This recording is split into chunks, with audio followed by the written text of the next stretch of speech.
akusado ang isang PE teacher sa Parañaque dahil sa paulit-ulit na panghahalay umano sa estudyante niyang 15 taong gulang pa lamang. Ang ina ng biktima hindi napigilan na saktan ang suspect.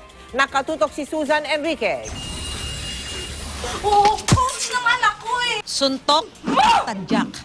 Yan ang inabot ng 28 taong gulang na physical education teacher sa Parañaque na nakilalang si Kirk Ferrer mula sa ina ng 15 taong gulang na estudyante na sinasabing pinagsamantalahan ng guro. Sabi yung patawarin ka, maibabalik mo pa yung inalis mo sa anak ko?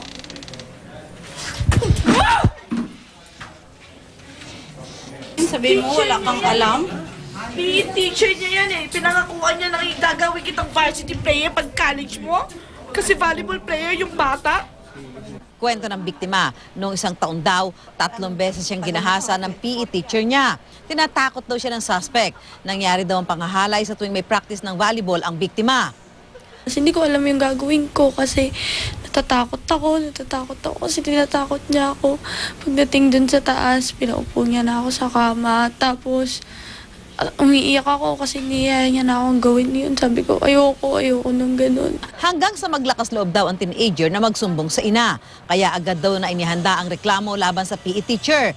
Nang mag-text ang suspect na teacher sa biktima na magkita kanina, nakakita na ng pagkakataon ng ina. Tumawag ng pulis ang ina at isinama sa pagkikita. Pagdating ng PE teacher, agad itong inaresto. Gusto ko maayos natin to. Gusto ko humingi ng pasensya. Gusto ko humingi ng pasensya. Gusto ko humingi ng tawad sa family nila, sa kanila.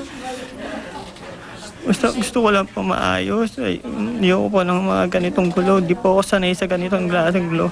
Patong-patong na kaso ang kakaharapin ng suspect, kabilang na ang 3 counts of rape.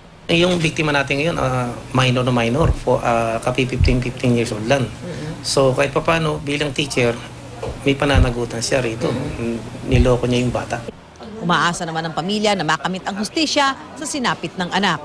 Susan Enriquez, Nakatutok, 24 Oras.